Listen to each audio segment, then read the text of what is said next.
दोस्तों आपका हमारे YouTube channel geography with Wasim Ahmed में स्वागत है। आज की इस वीडियो में मैं अपना भाग 2 रिमोट सेंसिंग कल कर लेकर आया हूं, जिसके अंदर हम दूर संवेदन की विधियों के बारे में पढ़ेंगे। विधि नंबर 1 अक्रिय विधि, विधि नंबर 2 सक्रिय विधि तथा वायुमंडल का दूर संवेदन पर किस तरह से प्रभाव पड़ता है ये पढ़ेंगे। गामा किरणें, परावैंगनिक किरणें और अब्रक किरणों का हमारा दूर संवेदन में क्या योगदान है इसके बारे में पढ़ेंगे। बहु स्पेक्ट्रम खंड में किस प्रकार से दूर संवेदन कार्य करता है तो इस बारे में भी हम चर्चा करेंगे। तो जो नए व्यूवर्स हमारे चैनल को पहली बार देख रहे हैं, प्लीज हमारे चैनल को सब्सक्राइब कर दें, जिससे आपको ऐसी आने वाली वीडियोस के नोटिफिकेशन मिलते रहें तथा वीडियो को लाइक व शेयर करना ना भूलें। धन्यवाद। दोस्तों, दूर संवेदन की प्रणालियां यानी कि इसकी विधियां कौन कौन सी हैं। मुख्य रूप से दो संवेदन या प्रणालियां मानी जाती हैं। नंबर 1 अक्रिय अथवा निष्क्रिय प्रणाली। दोस्तों इंपॉर्टेंट है, यहाँ से हमेशा एग्जाम में क्वेश्चन आता है। इस प्रणाली में प्राकृतिक ऊर्जा का प्रयोग किया जाता है। दोस्तों यही इसका सबसे इंपॉर्टेंट पॉइंट है कि अक्रिय या निष्क्रिय प्रणाली में किस प्रकार की ऊर्जा का प्रयोग किया जाता है। यह एग्जाम में पूछा गया है, तो आप याद रखेंगे कि प्राकृतिक ऊर्जा जो परावर्तित या वितरित कोई भी हो सकती है। इसका प्रमुख उदाहरण कैमरे की सहायता से फोटोग्राफी करना है। और आपसे कभी कभी ये उदाहरण भी पूछ लेता है कि कैमरे की सहायता से फोटोग्राफी करना ये कौन सी विधि का उदाहरण है। तो आप याद रखेंगे अक्रिय विधि का ये उदाहरण है, जिससे परावर्तित होकर सौर ऊर्जा का प्रयोग होता है। दोस्तों दूसरी विधि हमारी सक्रिय प्रणाली है। इसमें मानव द्वारा उत्पादित ऊर्जा का प्रयोग किया जाता है। तो इम्पोर्टेंट क्या है कि इसमें मानव के द्वारा उत्पादित ऊर्जा का प्रयोग किया जाता है, जबकि अक्रिय या निष्क्रिय प्रणाली में प्राकृतिक ऊर्जा का प्रयोग किया जाता है। इसमें ऊर्जा वस्तु तक जाती है और उसका कुछ भाग परावर्तित होकर स्रोत तक पहुंच जाता है। इसका अर्थ यह हुआ कि किसी प्रिज्म द्वारा, यानी कि किसी हम यंत्र की बात करें या जैसे कि रडार है कि रडार से हम किसी वस्तु पर ऊर्जा को या तरंगों को डालेंगे और वह तरंगे उस वस्तु से टकराएंगी और टकराने के बाद जब वापस आती हैं तो उन्हें रिकॉर्ड कर लिया जाता है।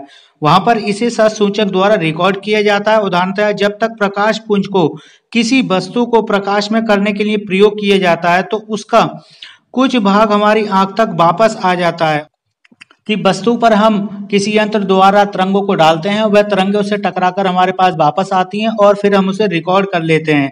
सक्रिय प्रणाली का सबसे लोकप्रिय उदाहरण रडार है, जबकि कि अक्रिय प्रणाली का महत्वपूर्ण उदाहरण कैमरे द्वारा फोटोग्राफी था, जो स्पेक्ट्रम के माइक्रोवेव भाग में कार्य करता है। अगली हेडिंग है हमारी वायुमंडल का प्रभाव। वायुमंडल में कार्बन डाइऑक्साइड, धूलकण, जलवाष्प, ओजोन गैस तथा अनेक प्रकार के प्रदूषणकारी तत्व होते हैं, जो सूर्य से आने वाले सौर विकिरण का प्रकीर्णन, परावर्तन और अवशोषण करते हैं। दोस्तों किरण, परावर्तन, अवशोषण के बारे में मैं अपनी पिछली वीडियो दूर संवेदन भाग 1 में बता चुका हूं। इन परिवर्तनों से भूतल पर रिकॉर्ड की जाने वाली विद्युत चुंबकीय ऊर्जा पर प्रभाव पड़ता है। भूतल द्वारा भी सौर ऊर्जा का हास्य, परावर्तन और प्रकीर्णन होता रहता है, जिससे दूर संवेदी उपकरणों पर प्रभाव पड़ता है। वायुमंडल का प्रभाव सभी तरंगों पर एक जैसा नहीं होता। स्पेक्ट्रम का वह भाग जहां वायुमंडल द्वारा दूरबरीकरण, ये इंपॉर्टेंट है, दूरबरीकरण सबसे कम होता है, खिड़की कहलाता है। ये क्वेश्चन आ चुका है।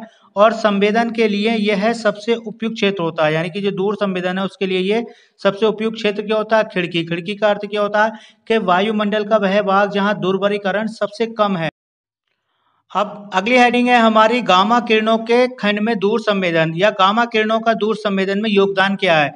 गामा किरणों के द्वारा दूर संवेदन से यूरेनियम, थोरियम और पोटेशियम, ये इंपॉर्टेंट है, आपको याद रखना है कि गामा किरणें किन की जांच का पता लगाती हैं या किन खनिजों का पता लगाती हैं, खोज करती हैं। तो यूरेनियम, थोरियम और पोटेशियम की खोज में बड़ी सहायता मिलती है। कंप्यूटर की सहायता से उच्च कोटि के गामा विकिरण स्पेक्ट्रोमीटर तैयार किए जाते हैं, जो यूरेनियम, थोरियम तथा पोटेशियम के बारे में काफी हद तक सही जानकारी देते हैं। इससे भूवैज्ञानिक मानचित्र बनाने में बड़ी सहायता मिलती है। रेडियोधर्मी तत्वों का पता लगाना केवल 400 से 500 फुट तक की ऊंचाई पर ही जा सकता है, यानी कि रेडियोधर्मी तत्वों का केवल 400 से 500 फुट तक की ऊंचाई पर ही पता लगाया जा सकता है। इससे ऊपर जाने पर यह जानकारी प्राप्त करना संभव नहीं है। अगली हेडिंग है परावैंगनिक खंड में दूर संवेदन।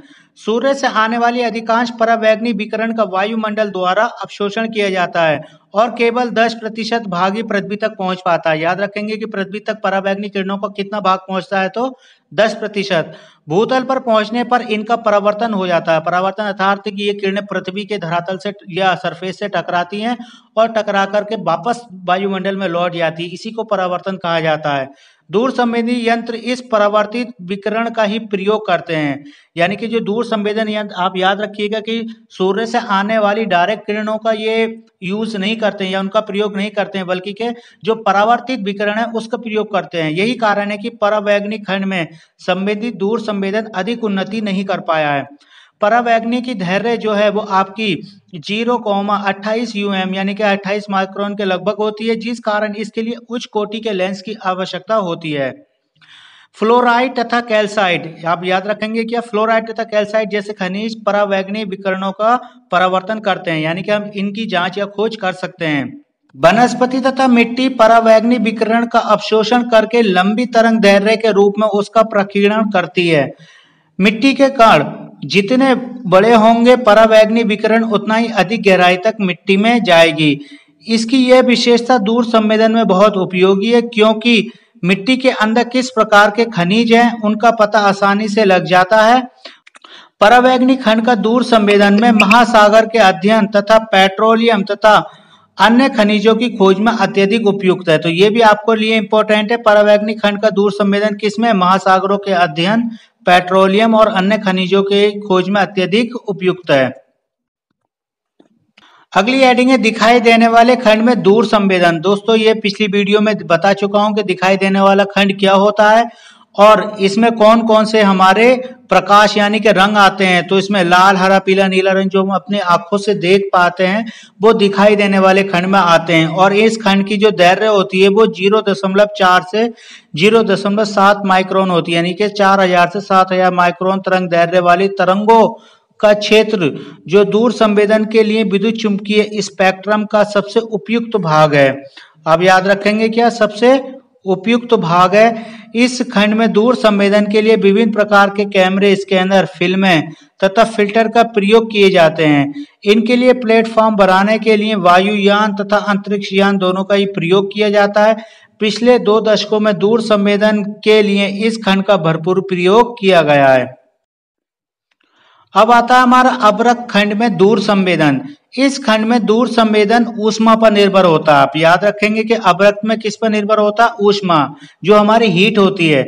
विद्युत चुंबकीय विज्ञान के नियम अनुसार यदि किसी वस्तु का तापमान 0 डिग्री केल्विन, इसका अर्थ यह हुआ कि -173 डिग्री सेंटीग्रेड पर हो तो वह अवरक्त ऊर्जा छोड़ता है। अतः सभी ठोस पदार्थ, जीव जंतु, पेड़ पौधे और चट्टाने अवरक्त विकिरण छोड़ते हैं।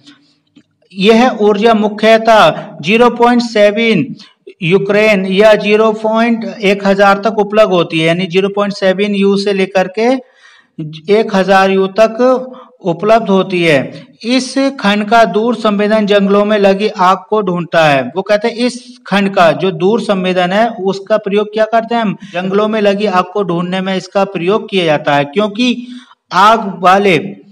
आग वाले भाग पर लाल स्पेक्ट्रम, लाल फिल्म पर भरी भांति दिखाई देते हैं। ये मैं आपको पहले ही बता चुका। मिट्टी के क्षेत्र में पत्तों के तापमान से अवरक्त विकिरण का प्रयोग करके पौधों के स्वास्थ्य के बारे में जानकारी प्राप्त की जाती है।